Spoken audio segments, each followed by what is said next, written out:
How come my company never asked me? My idea of financial security. Country Financial does. Your country representative can help protect what you have now and prepare for the future. Yeah. What's your idea of financial security?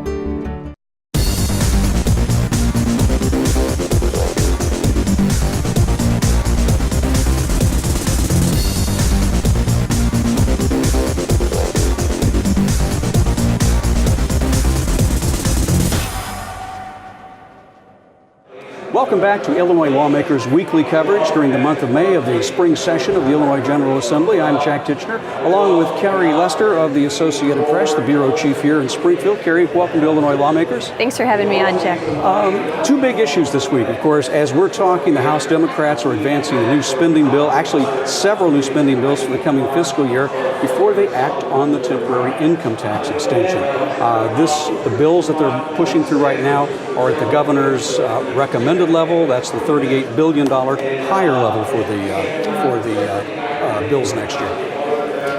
Yeah, you know, it's a politically interesting move on several levels. There's the tax and spend debate is tied, as you know, very, very closely together. And this budget, this $38 billion budget that the governor really outlined in March, assumes an extension of the income tax increase, which lawmakers have not voted on yet. And particularly in the House, this is a very tough vote. In the Senate, Senate President John Cullerton has said he's confident he has the 30 votes necessary to get that measure through the chamber. But in the House, even though House Speaker Michael Madigan is perhaps the most powerful figure here at the Capitol, he has a number of members that are vulnerable in re-election bids. Others have signed on to pledges that they won't make this tax increase permanent. You were down there yesterday when he was talking about the strategy behind this. It's basically a bar against which the members will have to make their decisions. Mm-hmm. So voting for this bill symbolically today could push them over on the tax increase. It is very much a carrot and stick maneuver, but what I also think is very interesting is looking back when lawmakers have voted on budget bills, there have been perhaps 3 or 4. This year, there's over 60. And so members have an option to vote for some bills and not others and still vote for the overall package, but make their point on specific issues. The first bill that passed, though, was the appropriations for K through 12 education. That's over $6 billion. Symbolic in many respects. It did pass by a razor-thin margin. I think, yeah, symbolic, and you had some Democrats that were voting no, but this increased general state aid, this increased bilingual education. I think that the overall general state aid boost was about $132 million. So I think, you know, with that vote and the consecutive votes we've seen so far today, it's just by a 60-vote win. So they don't have any votes to spare so far. He's got exactly the number needed to do this. A second big issue this week in Springfield was Sangamon County Circuit Court Judge's ruling, basically a temporary restraining order. He's not going to let the $100 billion pension bill, reform bill, move forward at this point.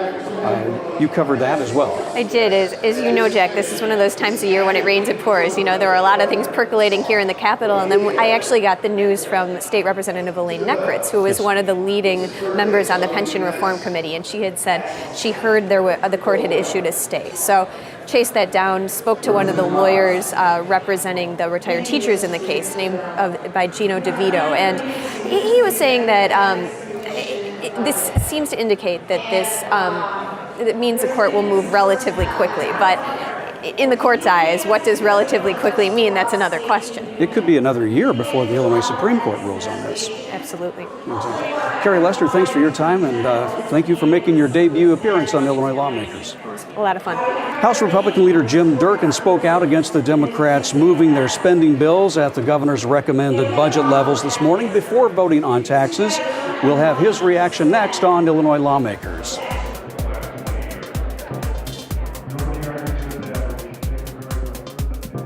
Up next on Illinois Lawmakers, a newsmaker interview with the House Republican leader, Jim Durkin of Western Springs. Good to have you back, leader. Thanks, Jak. Glad to be here. Well, as we can hear on the floor, major action starting this week in the Illinois House of Representatives on the budget. The House Democrats have started work by approving appropriations at the governor's recommended $38 billion level. before they take action on the actual extension of the income tax increase. It's a little bit surprising because we have a constitutional requirement that we are to pass a revenue number and that we're to work from the revenue number and that we are to present a budget that meets revenues which we expect during the course of the year. 2 months ago, we worked in a bipartisan manner, the House Republicans and the House Democrats and the Speaker, to reach a consensus on what we believe would be the projected revenues for FY2015. And in the past, I just made a statement that there has been times where there's been no agreement, but I have taken a position that I am going to work with the Speaker and the majority on the important issues of the day, and the budget is the most important issue. So we agreed on a number that would allow for recognize the expiration of the tax increase of 2011, and we're ready to work and move in a bipartisan manner to craft a budget that realizes that number. So today it's a little bit surprising. It's also very, I would say it's a bad day for Illinois taxpayers and employers because despite the fact that we had this agreement a month and a half ago, the Democrats have decided to heck with it. We're going to pass a budget that realizes the permanency of the income tax increase of 2011, which they stated was temporary. We're going to pay our bills. We're going to fix the structural deficits. We still have $5 billion of unpaid bills. No structural deficit has been paid. So I've characterized it 2011 as the big lie that was perpetrated upon Illinoisans. At this point, you have asked for an opinion on whether a 6-month budget would be constitutional. Is that one of the things you've asked? That's correct. From the Attorney General Lisa Madigan's office. You haven't had a response on that yet. Well, I guess I think there's a timeliness to this request. We are in communication with the Attorney General. We would like a very quick opinion from them. We think it's important. I don't want to wait until next January to see this opinion. I will say this, the AG's office has been a little slow in turning out their opinions over the years. I've got one that's been, it's reaching its 4-year anniversary right now. So to the other constitutional question you raised a little earlier about this Constitution saying you can't spend any more than you have on hand in the way of revenues, the Speaker, in one published account yesterday, said, well, that's fiction. There are other ways to raise money that we haven't put on the table yet. Well, we're a body of laws, and the fact is the Constitution is a roadmap for us and what we do in this building, and this is what this building is about. It's the framework, it's the foundation of this government. But to suggest somehow that the Constitution is something that we can take under an advisory approach to is flat out wrong. And I disagree with the Speaker wholeheartedly on that. There are other ways you could raise money. You could withhold part of the money that goes to local governments that goes through kind of a pass-through from the taxes. There's plenty of things they can do, but the fact is what they're doing is they're going to say that the tax increase from 3.5 years ago, which was temporary, that's how they sold it to us, needs to be permanent. And that's why we oppose it, because it's wrong for families, it's wrong for our small businesses, it's terribly wrong for our job creators who are fleeing the state. Not only businesses, but also families are fleeing the state because of the dysfunction in this building. It's also symbolic, though, of the situation that the Speaker faces in his own caucus. He needs 60 votes to do that because it's pretty much a foregone conclusion there would be no Republican votes on this recommended budget from the governor's office. He hasn't hit the 60 vote level, it appears, at this point, and he's using this as a way to it's a way of putting people against the bar to see how they're going to come down on it. Of course. I mean, this is I've seen this before. I would like to think that we had a more orderly process upon going about business.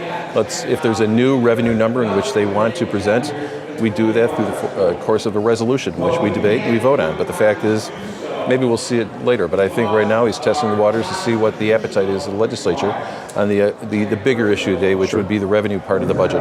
What would happen if that tax extension is not passed and you have essentially a fiscal cliff to fall off of in January when the 5% tax extension sunsets? There's a variety of things that could happen, but I think that, again, it could be a 6-month budget, which could, if there's a change in the mansion, it's Governor Rauner, have at it. Good luck. But I also can envision a situation where we're going to have to pack our bags for the summer and spend some time down here as well. In that case, if it's over the summer, you're going to have a supermajority to pass that. Sure, right? absolutely. And they recognize it, but we're not afraid to do work. We think there's something fair and responsible. And if they want to go back to that $34.4 billion number, which we agreed on in good faith, we're ready to work with them. But we're not going to support them what they're doing today, nor what they're going to do next week. There's some talk around the building that the Democrats might end up tying a capital program that might be more conducive to getting that tax extension passed. That's being discussed. There's also some goodies, certain pork projects that we often see that show up in budgets. That's how budgets are passed, through certain inducements, which is it's unfortunate. It's almost corruptive. That's what people are really sick of in Illinois, is that you've got to get somebody to vote for an issue and you've got to dangle some type of incentive in front of them. It's unfortunate, but I've heard that as well. That may well be the case, but I will say this, is that we are firmly against any proposal, no matter what is attached to it, which is going to raise taxes on Illinois families and Illinois businesses. You talked about that backlog of bills that's hanging off back there, upwards of $4 to $5 billion. Several Senate and House Republicans have talked about there's a revenue bump of about $1.2 billion this time in one-time revenues. They'd like to see a lot of that spent on paying down those old bills. I agree with them. In fact, as we expect, maybe within the next week, we'll see a supplemental appropriation, which will use those additional revenues which we came in, because there was the income taxes came in a little stronger, and so do utility taxes and sales taxes. So we believe that should be used towards paying down debt, and debt, only debt, nothing else. We're going to see where all this goes in the next few days around here. Another issue this week in Springfield, a Sangamon County judge this week temporarily blocked the implementation of the new pension reform bill until there's a final court decision on the constitutionality of that bill. Your reaction to that decision? I'm not surprised with it. I don't think people should overreact to it as well. We are not using what we had projected as savings from SB1 in this next year's budget, so it really doesn't mean a heck of a lot for how we're going to do business here. But I expect that there was going to be something happening, whether it's going to be a stay. I anticipated there would be a stay would be granted. No secret there. But let's let the court process take place. I hope we can move it along quicker than some people have suggested. But what happens at the circuit court is not really the most important thing that happens. I know both sides are going to make a very strong record with evidence in the Sangamon County Courthouse, but ultimately it's going to be what happens across the street with our state Supreme Court to decide whether or not SB1 meets constitutional muster. And that is the big question that at least 5 unions have put forth, or 5 organizations have put forth. The We Are One coalition of unions, and of course the State Universities Annuitants Association, representing retirees and the like in the system. They're basically saying this thing is constitutionally flawed because it diminishes benefits that have already been earned. And the Constitution's very, very clear on that issue. Well, I wouldn't say as clear as they project, but the fact is we don't wear robes in this chamber, and neither anybody with We Are One is wearing a Supreme Court robe. That's why we have a system of checks and balances. We've done extensive research on every aspect of this component of Senate Bill 1. I feel confident at the end of the day that our Supreme Court, what happens at the circuit court it's relevant, but the fact is it's really what happens with our state Supreme Court. We'll find that the proposals and all the major components to SB1 will meet the constitutional In terms of a timeline, you're an attorney. Yes. Of course, there will be more arguments at the circuit court level, and the Supreme Court has agreed to hear this on an expedited schedule. When will we know? Well, the problem is not so much the Supreme Court. It's going to be how quick and how soon the circuit court is going to take this up. From what I understand, that there has been a request for this is not a question of summary judgments or declaratory action, which are going to just rule on the pleadings themselves. There will be evidence. There's going to be a trial that will take place across the street on this, and I believe it's a bench trial, and that's going to take some time. And that's when I said earlier, both sides will provide a sufficient record of what they believe are the strongest arguments that they have on both sides of the case. Let the circuit court rule in whatever way they want. And at this point, there's no budgetary impact on it. Absolutely not. That's why it really doesn't have any impact on what we're doing. It doesn't disrupt what we are trying to accomplish. We, from the beginning, and when we when the Speaker and I and the President and the Senate Minority Leader met on this, we all realized, we stated that we are not going to use whatever we believe the savings from SB1 to be used in this year's budget. There have been some miscues in how this whole thing has been implemented, though. There are thousands of state employees, professors, community college faculty and staff that have been heading for the door thinking that they needed to be out before June 30th, before they would end up losing a large part of their monthly annuity, lose any monies that they had overpaid, and now that's not the case?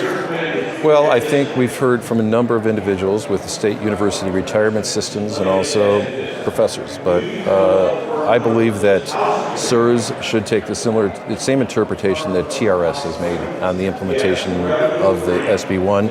And my understanding is that the CSRS board, State University Retirement System Board, on their own will be able to make the necessary changes to alleviate the concerns of university professors. So I'm not concerned about, I understand, I'm glad they brought that to our attention, but we can resolve it outside of this chamber. House Republican Leader Jim Durkin, thanks very much. Always good to have you on the program. My pleasure. Up next on the program, a discussion about whether or not Illinois should legalize the recreational use of marijuana.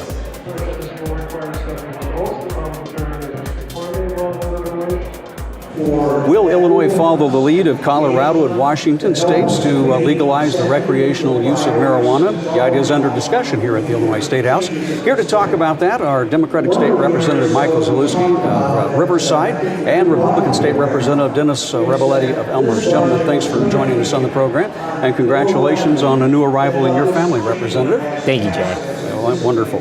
Representative Zalewski, you're one of 3 Democratic House members calling for the creation of a task force to explore legalizing and regulating marijuana in the state. Fill us in on where you're going with this. Well, from my perspective, we have serious crime problems in the state of Illinois, specifically in the city of Chicago, and we need a conversation about realigning our priorities when it comes to who ends up in our prison system and who simply needs treatment or an alternative form of imprisonment. So we need to address this in some sort of fashion, and we need to start having a conversation, a very honest conversation about what our priorities are in the state of Illinois when it comes to criminal justice reform. Does that basically open the door to legalize use of marijuana? Or there's a difference, use? In my world, there's a difference between decriminalization and legalization. I certainly think we need to have a serious conversation about decriminalization of certain forms of drugs and making them more of a regulatory offense and less of a criminal offense for which you would end up in prison. Legalization is a different conversation, but we need to have it together. Representative Rebelletti, do you draw the same distinction as he does? I don't. I was a former narcotics prosecutor for 8 years in Will County. We saw a lot of young people, especially now with the heroin scourge that faces this state. A lot of youth start out with marijuana as the gateway drug. I know there's argument on both sides of the issue that it is a gateway drug, it's not a gateway drug. Most young people have started with marijuana. I don't disagree with Representative Zalewski that we should take a look at how we deal with criminal penalties. However, I think a smarter approach may be to allow the state police and non-home rule communities to issue citations. So in Elmhurst, if you're stopped on the street by an Elmhurst police officer, you can be issued an ordinance violation, no arrest. If a state trooper stops you, or the DuPage County Sheriff does, they have to arrest you. So I think maybe a smarter approach, maybe to ease into it that way by allowing those people to issue tickets, and then to have a bigger conversation on what the penalties should be for marijuana moving forward. Isn't that kind of the same situation you have now in the city of Chicago, where police officers can write you a citation if you have a small amount of marijuana, but there's a question as to how that applies once you get out of there? Yeah, and we've had numerous conversations about this issue, and what we're finding is the Chicago Police Department doesn't always exercise that discretion. And frankly, it's incumbent upon us as lawmakers to set forth the policy of the state of Illinois and reprioritize what we consider to be serious crimes that deserve serious punishment and those that maybe should just be dealt with at the local level. With the approach that Representative Rebelletti is just laid out on the table as to making this uniform statewide. Would this answer a lot of the concerns you're talking about? I think Representative Rebeletti and I share a lot of the same concerns. I think we need to have a broad conversation. I think everyone's opinion needs to be included, and I think hopefully we'll eventually come to some sort of consensus on this. If you were to go to the full-blown, if you will, legalization of recreational use of marijuana, there are tax and revenue implications for the state of Illinois. Colorado's reported receiving nearly $7 million in taxes from pot sales just in the first couple of months of this calendar year. Do we have any sense of how the state of Illinois might regulate and tax that? Well, I think we recently passed a medicinal marijuana law. I think everyone's of the opinion we need to let that law work itself out. I don't think we're anywhere near what Colorado and Washington have done. I think we simply have to have a conversation about what we're doing now and realign our priorities to make sure that we're devoting as much law enforcement resources as we can to the violent offenders of our crimes. I think that there have been some studies that if California legalized marijuana, that it would raise less than $1 billion. I know that figure moves around, so I don't know what Illinois would do. And I think it's like Mike said, it's a bigger question than if we have medical marijuana now, how would that work? Is the state going to grow the product and then distribute it? How is that going to work? Where other states have decriminalized it and they just don't arrest people for possession, so like Alaska. So I think that's a bigger, broader discussion. It's interesting. There are lots of different ways if you did want to tax it. Colorado, I think, does it 3 different ways. There's a 15% excise tax that goes for school construction, another 10% sales tax, and there are also local sales taxes that can be brought into it. So it's a huge question for the number crunchers. Of course, and I don't necessarily disagree that we are coming up upon a huge revenue discussion in the next month, in the next year, in the next 5 years.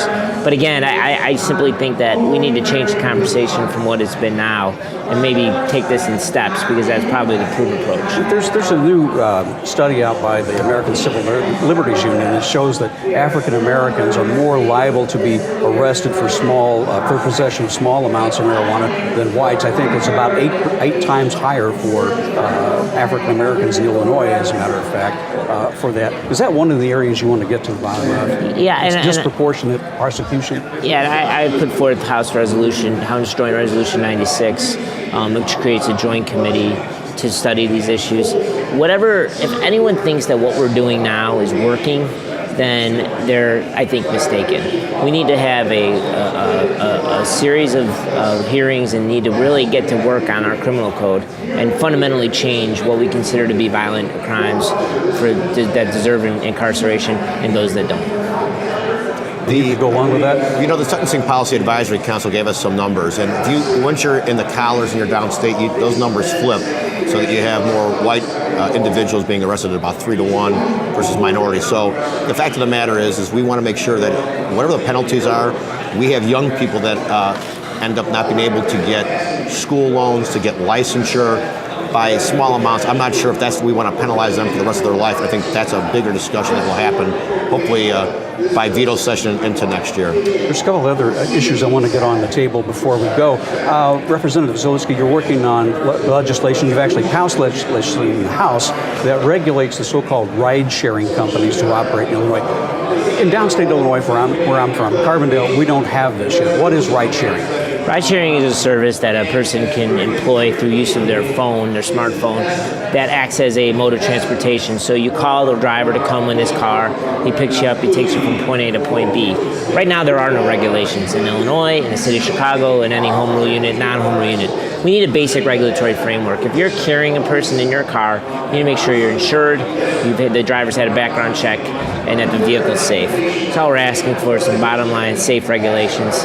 I think we're well within our right to make sure that our constituents are safe. It's passed the House. Are you on board with that? You know, I was actually chief co-sponsor of the bill. I agree from a public safety perspective. When you get into one of those ride-sharing vehicles, you want to make sure that the person there is licensed and doesn't have a criminal background. Some of your Republican colleagues, though, say that this is just another attempt by the state to overregulate a new form of business that entrepreneurs could have done very well with. Well, I think you need to have a level playing field. When you have City of Chicago taxi drivers have to pay $300,000 for a medallion, and the Uber drivers don't have to do anything, I think that there's a problem there. But I think it goes back to a public safety issue. So it's passed the House, it's at the passage stage in the Senate? I believe so. I believe it passed out of the Executive Committee yesterday, and it's primed for passage in the Senate. Representative Rebeletti, you've got another issue back home where you're from, because a lot of homeowners around Chicago O'Hare International are angry right now because the new runway's open and the traffic patterns are changing. So they're ringing your phone off the hook. They are. I've gotten numerous emails and phone calls. My district is northern DuPage County, and what happens is when the planes are landing, coming in from the west into the east, they fly out over Bartlett, and then they begin their descent, and you're talking 2-3 planes at a time every 90 seconds.